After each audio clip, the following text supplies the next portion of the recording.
Hi everyone, welcome to সহজ পাঠ। আজ আমরা WBCS 2024কে মাথায় রেখে ইন্ডিয়ান ইকোনমি রিলেটেড ভিডিও আলোচনা করা শুরু করছি। একটি ক্যান্ডিডেটের পরীক্ষা দিতে যাওয়ার আগে যেই সমস্ত টপিকগুলো জেনে যাওয়া প্রয়োজন তার একটি সিরিজ আমরা রাখবো। সেই সিরিজের আজকে হচ্ছে ফার্স্ট ওয়ান।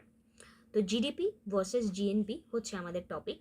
তোমাদের প্রত্যেককেই ওয়েলকাম আমাদের এই সিরিজে, এবং এই সিরিজগুলো চলতে চলতে তোমাদের যদি নিজেদেরও কোনো রকম টপিক মনে হয় যে সেটা আলোচনা করে দিলে ভালো হবে, অবশ্যই তোমরা কমেন্ট সেকশনে জানাবে। আমি সেই টপিকগুলো যদি প্রয়োজনীয়তা থাকে নিশ্চয়ই আলোচনা করে দেব। তো জিডিপি ভার্সেস জিএনপি এর পার্থক্য সম্পর্কে আমাদের জানতে হবে। তো সবার আগে আমাকে জিডিপি কাকে বলে জানতে হবে, তারপর আমি জিএনপি জানবো, তারপর তাদের পার্থক্য জানবো। ভিডিওগুলো একটু লেন্দি হতে পারে তোমাদের আন্ডারস্ট্যান্ডিং ক্লিয়ার করার জন্য, so beer with us. GDP কাকে বলে? জিডিপি হচ্ছে আমাদের gross domestic product. Gross domestic product এটি হচ্ছে আমাদের total monetary value of all final goods and services produced within a country's border over a specific period of time. Gross domestic product বলতে আমরা সেই পার্টিকুলার ভ্যালুটিকে বোঝাই। কিসের ভ্যালু? Monetary value. ঠিক আছে, মানিটারি ভ্যালুটিকে বোঝাই যা আমাদের যে টোটাল ফাইনাল গুডস তৈরি হচ্ছে, সার্ভিস তৈরি হচ্ছে, তার ভ্যালুকে বোঝাই। মানে গ্রস ডোমেস্টিক প্রোডাক্ট হচ্ছে মানিটারি ভ্যালু আমাদের একটা পার্টিকুলার ইয়ারে, স্পেসিফিক টাইম পিরিয়ড, মোটামুটি একটা ইয়ার ধরা হয়, যা যা গুডস এবং সার্ভিস তৈরি হয়েছে তার যে মূল্য, সেই মূল্যটাই হচ্ছে গ্রস ডোমেস্টিক প্রোডাক্ট। তাহলে একটা জিনিস ভেবে দেখো যে গ্রস ডোমেস্টিক প্রোডাক্ট মানে হচ্ছে আমার দেশের টোটাল উৎপাদন, মোট উৎপাদন।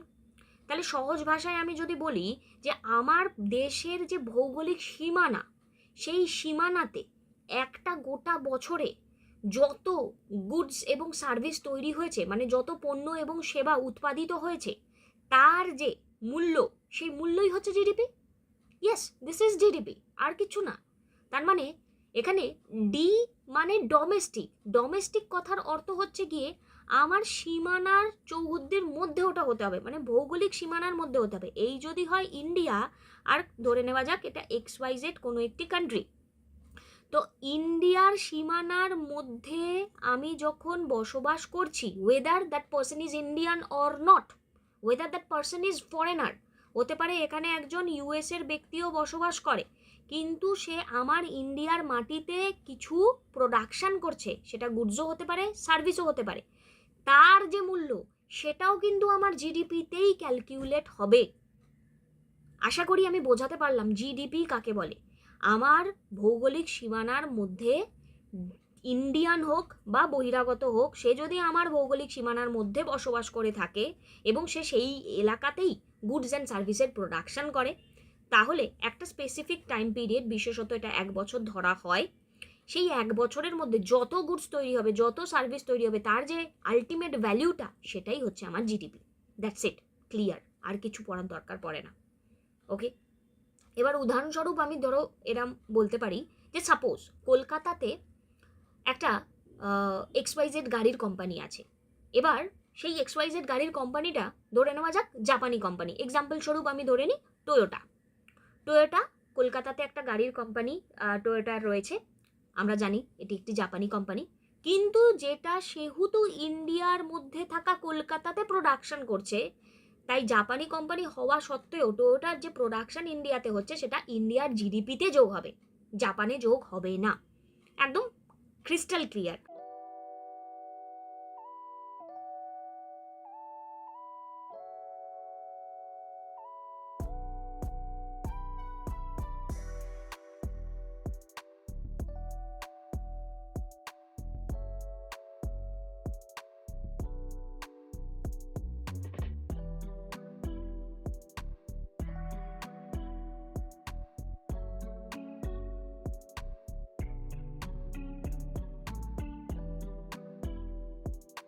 আগে ডি ছিল, ডি মানে ওখানে কি বললাম, ডোমেস্টিক।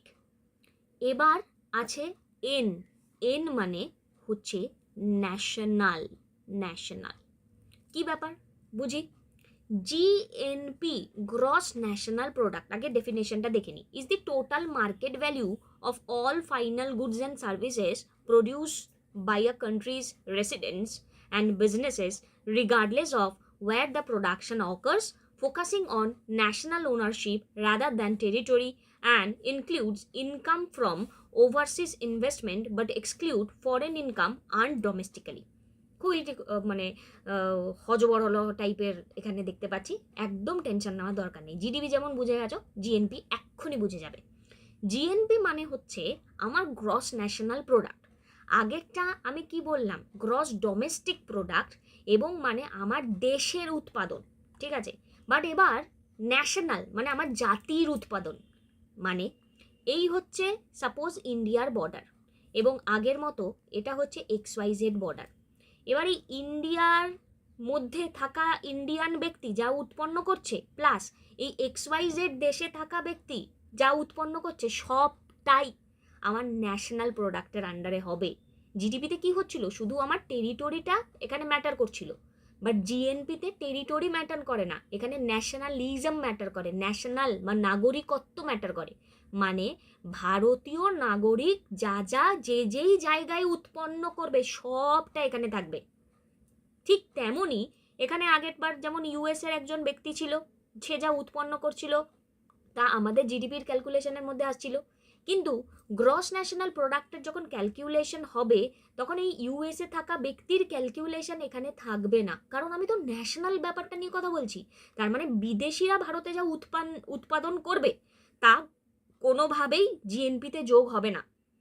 কোনো একজন ভারতীয় যা উৎপাদন করবে তাই জিএনপিতে যোগ হবে, সে ভারতে আদেও থাকুক বা বিদেশে থাকুক। আমার মনে হয় পিকচারটা ক্রিস্টাল ক্লিয়ার। এবার আমি যদি এটা আরও একটা উদাহরণ দিই, তোমরা জানো আমাদের ভারতীয় ইঞ্জিনিয়াররা ম্যাক্সিমাম আমেরিকাতে বসে কাজ করে থাকেন, তো আমেরিকার জিডিপিতে কিন্তু ওটা যোগ হবে না, ওটা সরি আমি ভুল বললাম, আমেরিকাতে কাজ করে থাকে। এবার ওই যে আমেরিকায় যে কাজ করছেন একজন ব্যক্তি, একজন ইন্ডিয়ান ব্যক্তি আমেরিকাতে কাজ করছেন, এবার ইন্ডিয়ান ব্যক্তি যখন আমেরিকাতে কাজ করছেন, যেহেতু ইন্ডিয়ান ব্যক্তির যে সীমা, সেই সীমাটা ইন্ডিয়ার বাইরে আমেরিকাতে, তাই সেটা ইন্ডিয়ার জিডিপিতে কাউন্ট হবে না, কিন্তু সেটা ইন্ডিয়ার জিএনপিতে কাউন্ট হবে, কারণ ইন্ডিয়ার জিএনপিতে যোগ হবে, কারণ সেই ব্যক্তি হচ্ছেন ইন্ডিয়ান। বোঝাতে পেরেছি? আশা করি বোঝাতে পেরেছি। তাহলে কি ডিফারেন্স এখানে আমি যদি বলি, জিডিপি হচ্ছে গ্রস ডোমেস্টিক প্রোডাক্ট, জিএনপি হচ্ছে গ্রস ন্যাশনাল প্রোডাক্ট। জিডিপিতে ফোকাস হচ্ছে গিয়ে আমার টেরিটরি, আর জিএনপিতে ফোকাস হচ্ছে সিটিজেনশিপ। জিডিপিতে যা আমার টেরিটরির ভিতরেই তৈরি হবে সেটাই একমাত্র এখানে উৎপাদন, যা কিছুই তৈরি হবে সেটা হিসাব নেওয়া হবে, আর জিএনপিতে দেশের নাগরিকদের উৎপাদনকে এখানে ফোকাস করা হবে, সেখানে ইউএসএতে থাকুক, রাশিয়াতে থাকুক, চায়নাতে থাকুক, ইত্যাদি ইত্যাদি, যেখানেই থাকুক না কেন। ঠিক, আশা করি ঠিক। সো এই হচ্ছে গিয়ে আমাদের জিডিপি অ্যান্ড জিএনপির টোটাল ডিসকাশন। আশা করি তোমাদের কোনো রকম কোনো সমস্যা নেই এই টপিকটি সম্পর্কে। তোমরা রেগুলারিটি মেনটেন করে এই সিরিজটা ফলো করো, তোমাদের অনেকটাই বেটারমেন্ট হবে। Thank you.